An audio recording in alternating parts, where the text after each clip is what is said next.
সুধী মণ্ডলী, টুঙ্গিপাড়া হৃদয়ে পিতৃভূমি প্রতিপাদ্যে আয়োজিত আজকের অনুষ্ঠানের সভাপতির বক্তব্য প্রদান এবং মুজিববর্ষ লোকজ মেলার উদ্বোধন করবেন বাংলাদেশের উন্নয়ন অগ্রযাত্রার সফল রূপকার গণপ্রজাতন্ত্রী বাংলাদেশ সরকারের মাননীয় প্রধানমন্ত্রী ও জাতির পিতা বঙ্গবন্ধু শেখ মুজিবুর রহমানের জন্ম শতবার্ষিকী উদযাপন জাতীয় কমিটির সভাপতি বঙ্গবন্ধু কন্যা শেখ হাসিনা। আমি মাননীয় প্রধানমন্ত্রীকে বিনীত অনুরোধ জানাচ্ছি তার মূল্যবান বক্তব্য প্রদানের জন্য এবং মুজিববর্ষ লোকজ মেলা উদ্বোধন ঘোষণার জন্য। মাননীয় প্রধানমন্ত্রী। বিসমিল্লাহির রহমানির রহিম। জাতিপিতা বঙ্গবন্ধু শেখ মুজিবুর রহমানের 102তম জন্মবার্ষিকী উপলক্ষে জাতীয় শিশু দিবস 2022 এই উদযাপন অনুষ্ঠানে উপস্থিত সকলকে আমি আমার আন্তরিক শুভেচ্ছা জানাচ্ছি। যারা এখানে উপস্থিত রয়েছেন বা যারা বিভিন্নভাবে আমাদের সঙ্গে সংযুক্ত রয়েছেন সকলের জন্যই আমার আন্তরিক শুভেচ্ছা। জাতিপিতা বঙ্গবন্ধু শেখ মুজিব এই টুঙ্গিপাড়া মাটিতেই জন্মগ্রহণ করেছেন। এই মাটির ধুলো মাটি মেখে হেসে খেলেই বড় হয়েছেন। এই মাটি থেকেই শিখেছেন মানুষকে ভালোবাসতে, মানুষের কল্যাণে কাজ করতে, মানুষের জন্য কিভাবে তিনি একটি উন্নত জীবন দেবেন সেই শিক্ষাটাও তার এই মাটি থেকে পাওয়া। আবার এই মাটিতেই তিনি চিরনিদ্রায় শায়িত। তারই নেতৃত্বে পেয়েছি আমরা স্বাধীনতা, পেয়েছি আত্মমর্যাদা, পেয়েছি আত্মপরিচয়, পেয়েছি একটি রাষ্ট্র। আমি আজকের দিনে জাতির পিতার প্রতি আমার শ্রদ্ধা জানাচ্ছি। জাতির পিতা বঙ্গবন্ধু শেখ মুজিবুর রহমান বাংলাদেশের রাষ্ট্রপতি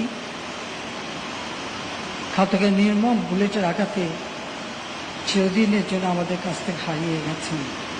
আমি তার প্রতি শ্রদ্ধা জানাই, জাতীয় চার নেতার প্রতি শ্রদ্ধা জানাই, 30 লক্ষ শহীদের প্রতি শ্রদ্ধা জানাই, 2 লক্ষ মা বোনের প্রতি শ্রদ্ধা জানাই।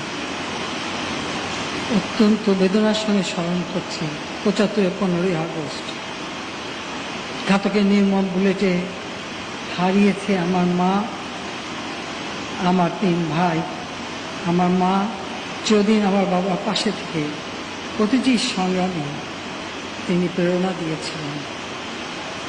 আমার ছোট ভাই ক্যাপ্টেন শেখ কামাল মুক্তিযোদ্ধা, লেফটেন্যান্ট শেখ জামাল মুক্তিযোদ্ধা, আমার একমাত্র চাচা শেখ আবু নাসির সহ আমাদের পরিবারের যে সদস্যরা এবং কামাল জামালের অবপরিত বধূ,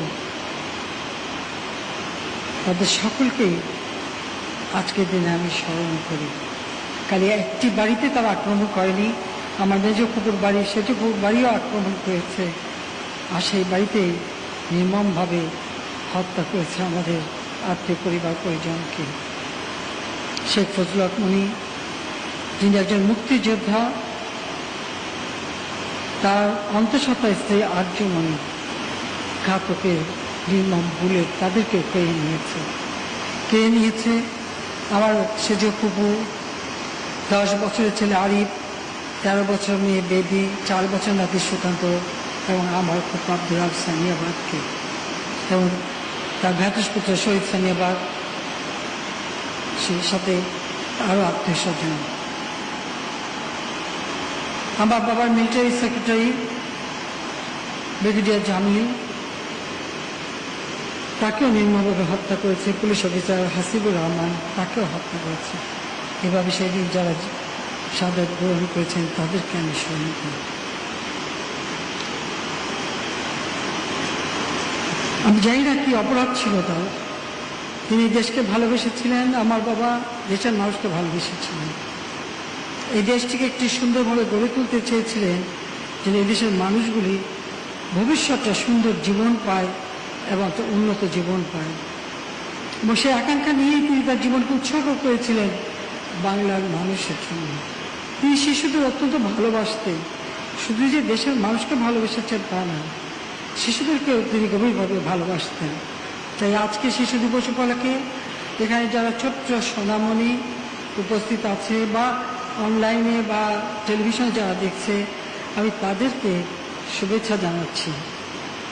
শুভেচ্ছা জানাই এদেশের অগণিত শোষিত বঞ্চিত মানুষ, সেই ভাগ্যহারা মানুষের ভাগ্য পরিবর্তন করতে যেয়ে যিনি জীবনটাকে উৎসর্গ করেছিলেন, কিন্তু সেই কাজ সম্পন্ন করতে পারেননি। মাত্র 3.5 বছর যুদ্ধ বিধ্বস্ত দেশ গড়ে তুলে তিনি কেবল দেশকে এগিয়ে নিয়ে যাচ্ছিলেন, তখন এই ঘাতকের নির্মম বুলেটের আঘাত। আমি আমার ছোট বোন রেহানা বেঁচে গিয়েছিলাম। আজকে আমার ছেলে জয় এখানে উপস্থিত, রেহানার ছেলে রেদওয়ান মুজিব সিদ্দিক এখানে উপস্থিত। আমরা স্বজনহারা বেদনা বুকে নিয়েই রিফিউজিদের মতো দেশ বিদেশে সময় কাটাতে হয়েছে, কিন্তু বাংলাদেশের মানুষের ভাগ্য পরিবর্তনের জন্য আমি ফিরে এসেছিলাম এমন একটি অবস্থায় যেখানে ঘাতক যুদ্ধবিরোধী আলবদর রাজাকারদেরই রাজত্ব ছিল। তবুও আমি ফিরে এসেছিলাম আমার বাবার স্বপ্ন পূরণ করবার জন্য, এদেশের মানুষের ভাগ্য পরিবর্তনের জন্য, এদেশের শিশু যেন আগামী দিনে আমাদের মতো আর স্বজনহারা বেদনা নিয়ে বাঁচতে না হয়, তারা যেন সুন্দর জীবন পায়, উন্নত জীবন পায়। যে শিশুদের জাতির পিতা অত্যন্ত ভালোবাসতেন, আর ভালোবাসতেন বলেই আমরা যখন 21 বছর পর সরকার গঠন করি, তখনই আমরা এই 17ই মার্চকে শিশু দিবস হিসেবে ঘোষণা দিই। কারণ শিশুদের অধিকার প্রতিষ্ঠার জন্য স্বাধীনতার পরপরই আমাদের যে সংবিধান দিয়েছিলেন, সেই সংবিধানের শিশুদের অধিকার নিশ্চিত করেছিলেন। তাছাড়া শিশু অধিকার আইন সেটাও তিনি করে দিয়ে যান। সেই সাথে শিশুদের জন্য যাতে শিশুরা সুরক্ষিত থাকে সব সময়, তাই তিনি কেয়ার অ্যান্ড প্রোটেকশন সেন্টার, যেটা বর্তমানে সরকারি শিশু পরিবার নামে পরিচিত, সেটাও তিনি প্রতিষ্ঠা করে শিশুদের অর্থাৎ যুদ্ধ বিধ্বস্ত যে সমস্ত শিশু তাদেরও জন্য মানে ভালোভাবে লালন পালন হয় সেই ব্যবস্থাটাও তিনি করে দিয়েছিলেন।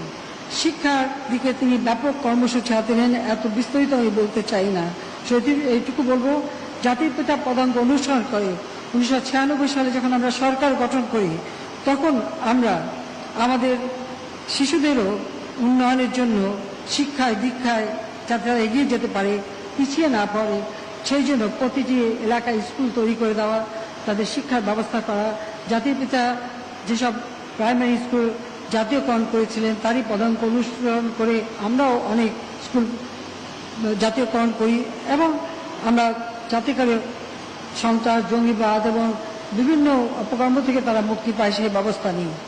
দ্বিতীয়বার যখন সরকার এসে 2008 সালে, তখন আমরা আরও অনেকগুলি কাজ করে গিয়েছিলাম, যেমন শিশুদের জীবনটাকে যাতে সুরক্ষিত হয়, শিশুদের কর্মসংস্থান ব্যবস্থা, অর্থাৎ তাদেরকে যেন কোনো রকম কাজে ব্যবহার করা না হয় যেখানে তাদের জীবনটা মানে শঙ্কাজনক হতে পারে, সেই দিকে লক্ষ্য রেখে আমরা জাতীয় শিশু শ্রম নীতি 2010, পারিবারিক সহিংসতা প্রতিরোধ সুরক্ষা আইন 2010, জাতীয় শিশু নীতি 2011, মাতৃদুগ্ধ বিকল্প শিশু খাদ্য বাণিজ্যিকভাবে প্রস্তুতকৃত শিশুর বাড়তি খাদ্য ওর ব্যবহার সরঞ্জামাদি এবং বিপণন নিয়ন্ত্রণ আইন 2013 আমরা প্রণয়ন করি।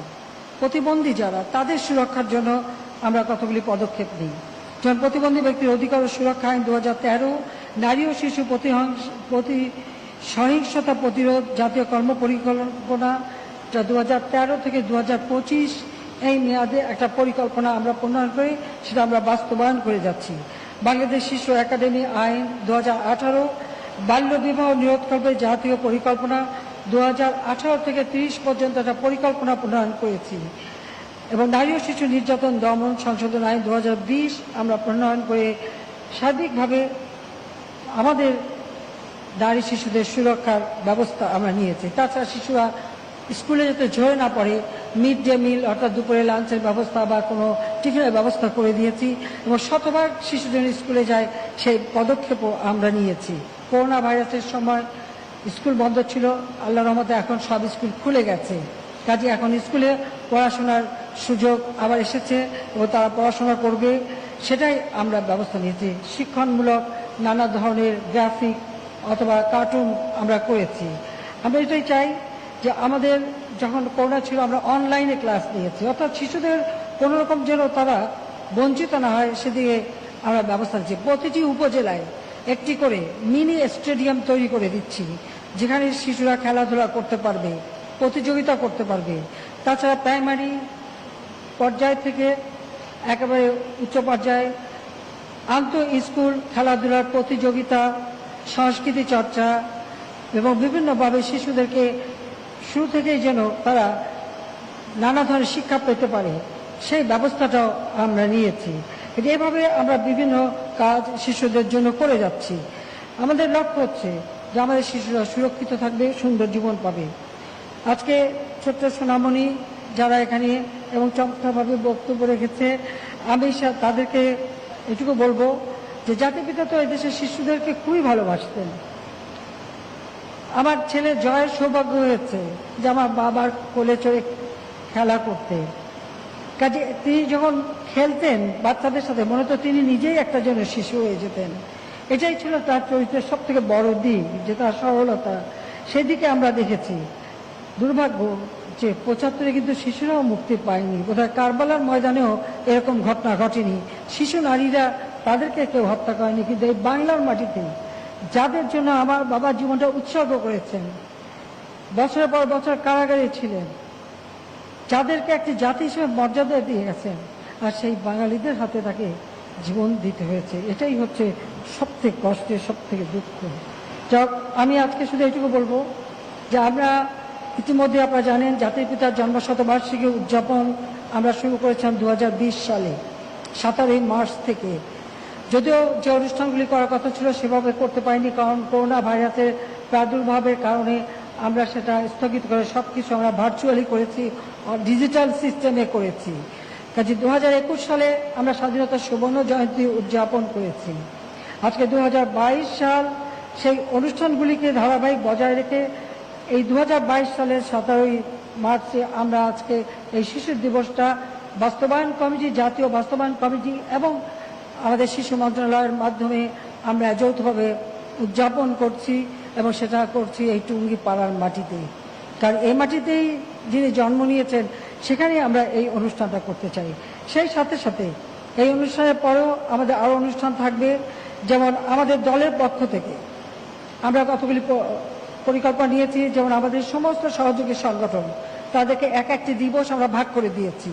কারণ এই টুঙ্গিপাড়ায় তারা আসবে, যেমন 18 মার্চ থেকে 25 মার্চ আওয়ামী লীগ, ছাত্রলীগ, যুবলীগ, স্বেচ্ছাসেবক লীগ, শ্রমিক লীগ, মহিলা আওয়ামী লীগ, যুব মহিলা লীগ, প্রত্যেকে আলাদা আলাদা তারিখ দেওয়া হয়েছে। তারা টুঙ্গিপাড়ায় অনুষ্ঠান করবে। প্রত্যেকটি অনুষ্ঠানে আমাদের আওয়ামী লীগের নেতৃবৃন্দ বা বিশিষ্ট আলোচকবৃন্দ এবং মন্ত্রিপরিষদের সদস্যরা উপস্থিত থাকবেন। কাজে এক একটা দিন সবাইকে ভাগ করে দেওয়া হয়েছে, তারা এই অনুষ্ঠান করবে। সেই সাথে আমরা এটা অবশ্য আমি বলবো যে আমাদের বাস্তবায়ন কমিটির মাননীয় সদস্যের নির্দেশ, সেটা হচ্ছে শেখ রেহানার, তারই ধারণা, তারই নির্দেশ, এবং সেই জন্য বাস্তবায়ন কমিটি আমরা এটা নিয়েছি যে আমরা এই টুঙ্গিপাড়ার মাটিতে মুজিব বর্ষ লোকজ মেলার অনুষ্ঠিত করব। আমি আনন্দের সঙ্গে আপনাদের জানাচ্ছি যে যে জাতির পিতা বঙ্গবন্ধু শেখ মুজিবুর রহমানের শুভ জন্মদিন এবং জাতীয় শিশু দিবস উপলক্ষে জাতির পিতার সমাধিসৌধে শ্রদ্ধা নিবেদনের পাশাপাশি আগামী 21 মার্চ থেকে 26 মার্চ পর্যন্ত সরকারি শেখ মুজিবুর রহমান কলেজ মাঠে মুজিব বর্ষ লোকজ মেলার আয়োজন করা হয়েছে। আমাদের গ্রাম বাংলায় নানা বৈচিত্র্য ভরা, কাজে এই বৈচিত্র্যময় বাংলার চিরায়ত সংস্কৃতিকে তুলে ধরতে এই মেলায় ঐতিহ্যবাহী লোকজ পণ্যের প্রদর্শনী সহ বঙ্গবন্ধু শেখ মুজিবকে নিয়ে নানা ধরনের আয়োজন থাকবে। মেলায় বঙ্গবন্ধু শেখ মুজিব, মুক্তিযুদ্ধ, বাংলাদেশ বিষয়ক বই, চলচ্চিত্র প্রদর্শনী, সাংস্কৃতিক অনুষ্ঠানের আয়োজন থাকবে। এই মেলায় উপস্থিত থেকে আমি হয়তো সরাসরি উপস্থিত থেকে উদ্বোধন করতে পারছি না, কিন্তু আজকেই আমি এই মেলার উদ্বোধন ঘোষণা করছি যে 21 থেকে 26 মার্চ পর্যন্ত মুজিব বর্ষ লোকজ মেলার শুভ উদ্বোধন আমি ঘোষণা করে দিচ্ছি। সেই সাথে আমি এটুকু বলবো যে আমাদের জাতীয় কমিটি আজকে অনেকেই আমাদের মাঝে নেই, হারিয়ে গেছেন। আমার দুইজন বিশিষ্ট শিক্ষক সহ অনেককে আমরা হারিয়েছি। তাদেরকে আমি শ্রদ্ধার সাথে স্মরণ করি যে তারা অক্লান্ত পরিশ্রম করেছেন। তবে এই কমিটির প্রত্যেকটা সদস্য এবং কার্যকরী কমিটির প্রত্যেকটা সদস্য অত্যন্ত আন্তরিকতার সাথে কাজ করেছেন। সেখানে আমরা বিভিন্ন এ পর্যন্ত নানা ধরনের পাবলিকেশন হয়েছে, অনেক প্রকাশনা করা হয়েছে, স্মারক গ্রন্থ, থিম সং, বিভিন্ন প্রকাশনার মধ্য দিয়ে এই জাতীয় কমিটি নানাভাবে জাতির পিতা বঙ্গবন্ধু শেখ মুজিবুর রহমানের জীবনীটা তুলে ধরেছেন জাতির কাছে। কাজে আমি তাদেরকে আন্তরিক ধন্যবাদ জানাচ্ছি। ধন্যবাদ জানিয়ে একটু বলবো যে আজকে এই শিশু দিবস সফল হোক এবং এই শিশুর জন্য একটা সুন্দর ভবিষ্যৎ আমরা গড়ে যেতে চাই। তার জন্য আমি দীর্ঘমেয়াদী পরিকল্পনাও করে দিয়ে গেলাম। আজকে আমরা উন্নয়নশীল দেশের মর্যাদা পেয়েছি। এই মর্যাদা ধরে রেখে আগামী দিনে বাংলাদেশকে আমরা উন্নত, সমৃদ্ধ সোনার বাংলা হিসেবেই গড়ে তুলব। এটাই হচ্ছে আমাদের অঙ্গীকার। আর আজকের শিশুরাই হবে আগামী দিনের সেই কর্ণধার। আমাদের যে লক্ষ্য 2041, 2071 আমাদের স্বাধীনতার শতবর্ষ আমরা উদযাপন করব। সেই সাথে 2100 সাল পর্যন্ত এই বাংলাদেশ কীভাবে উন্নত হবে সেই পরিকল্পনাও আমি প্রণয়ন করে সেটা দিয়ে গেছি। কাজে শিশুদের ভবিষ্যৎ যাতে উজ্জ্বল হয়, সুন্দর হয়, সেদিকে লক্ষ্য রেখেই আমাদের সকল কর্ম পরিকল্পনা। কাজে আমি জাতীয় আমাদের কালজয়ী কবি সুকান্তের ভাষায় বলতে চাই, যতক্ষণ দেহে আছে প্রাণ, প্রাণপণে পৃথিবী সরাবো জঞ্জাল। এ বিশ্বকে শিশুর বাসযোগ্য করে যাব আমি, নবজাতকের কাছে এ আমার দৃঢ় অঙ্গীকার। সবাই ভালো থাকেন, সুস্থ থাকেন, আমাদের শিশুরা সুন্দর জীবন পাক, তাদের জীবন সফল হোক, সুন্দর হোক, সেই কামনা করে শেষ করছি। জয় বাংলা, জয় বঙ্গবন্ধু, বাংলাদেশ চিরজীবী হোক। জয় বাংলা, জয় বাংলা, জয় বঙ্গবন্ধু। খোদা হাফেজ।